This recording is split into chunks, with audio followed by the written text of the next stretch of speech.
रामकृष्ण हरी. नमस्कार. वनस्पतीची ओळख यूट्यूब चॅनलवर आपल्या सर्वांचं हार्दिक स्वागत. बघा मित्रांनो, आपण रोज असे तुमच्यासाठी नवीन नवीन माहिती घेऊन येतो. जंगलामध्ये निसर्गामध्ये कितीतरी अशा वनस्पती आहेत, परंतु ह्या वनस्पतीचा आपल्याला माहिती नाही, ओळख नाही, अनुभव नाही. नाहीतर खूप अशा काही वनस्पती आहेत ती का ज्यांच्यापासून आपल्या जीवनाला खूप फायदा होतो.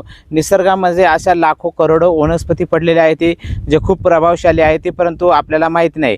म्हणून मला जे काही पूर्वजांच्या अभ्यासातून अवगत झालेलं, गुरुमाध्यमांच्या मुखातून ऐकलेलं, ग्रंथपुस्तकांच्या माध्यमातून पाहिलेलं जे काही वनस्पतीचं जे काही ज्ञान आहे ते मी तुम्हाला इथं ह्या आपल्या वनस्पतीची ओळख यूट्यूब चॅनलवर सांगण्याचा प्रयत्न करत असतोय.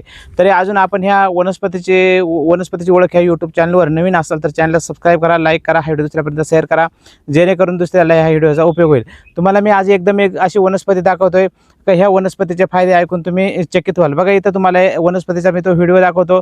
ही वनस्पती, ह्या वनस्पतीला आमच्याकडे गेळफळ म्हणतात. काय म्हणतात?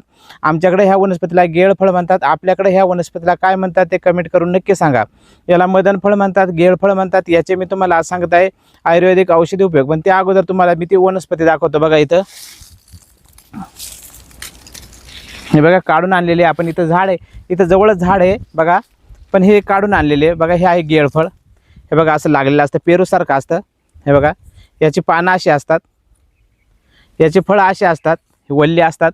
अजूनही काही कवळी फळं येते, काही निभारलेली नाही. हे वर्षातून दोनदा झाड येते, दोनदा याला फळं येतात. वर्षातून एकदा दिवाळीच्या वेळेस असतात, एकदा आता मे महिन्यामध्ये असतात. तर असं हे जे फळ आहे हे असं असतंय आणि हे पूर्ण वाळल्यानंतर, पिकल्यानंतर, वाळल्यानंतर याचा कलर असा होतो, डार्क होतो. बघा हे तुम्हाला कुठल्या आयुर्वेदिक दुकानामध्ये पण मिळून जाईल. बघा याचा कलर असा असतो. आपण हे इथं काढून आणलेले, हे बघा हेच फळ आहे. हे वाळल्यानंतर याचा कलर असा दिसतो, लालसर कलर होतो. हे आहे गेळफळ.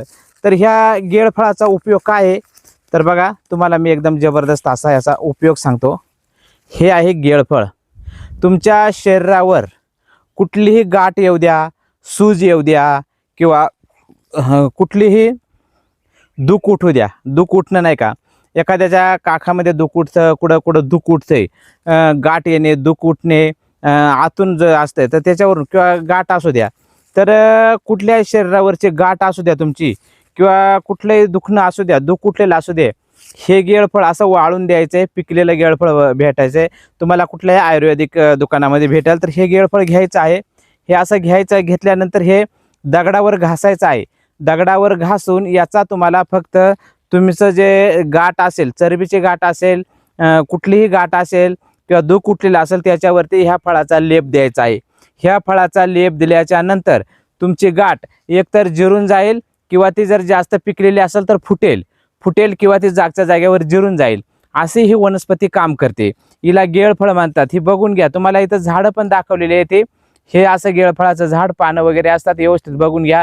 त्याला अशी फळं आलेली असतात. इथं त्याचा व्हिडिओ पण दिसतोय. तर असं हे गेळफळ आहे. हे तुमच्या शरीरावर दुख उठो, गाठ उठो, कुठलीही गाठ असो, हे काय करायचे, उगाळायचं आहे आणि याच्यावरती लेप द्यायचा आहे. याच्याबरोबर दुसरे एक वनस्पती येते आपल्याकडं, पायापडी नावाची एक वनस्पती आहे. ती पायापडी, तिला कोंबड नक्की पण म्हणतात. कोंबड नक्की, पायापडी, गेळफळ आणि वेखंड अशा 3 वनस्पती जर उगाळून आणि गाईच्या गोमूत्रामध्ये गरम करून तुम्ही जर कॅन्सरच्या गाठीवर लावलं तर तुमचा कॅन्सर पूर्णपणे बरा होतो.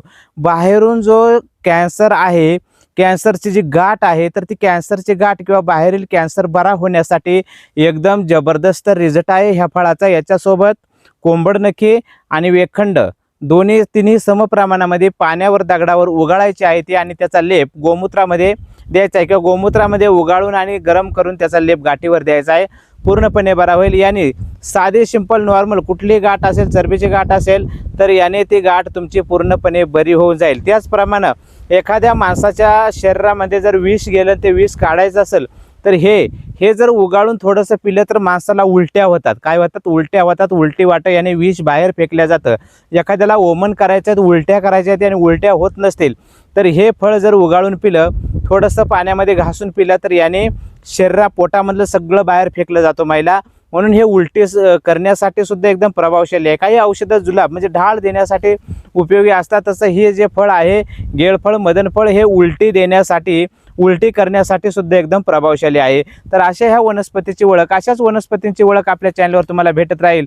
आणि तुम्हाला अशाच वनस्पतीच्या ओळखीची माहिती हवी असेल तर आपल्या चॅनलला सबस्क्राईब, लाईक, शेअर करा. चला उद्या भेटू नवीन वनस्पती आणि नवीन माहिती बरोबर. तोपर्यंत धन्यवाद. रामकृष्ण हरी, जय धन्वंतरी भगवान.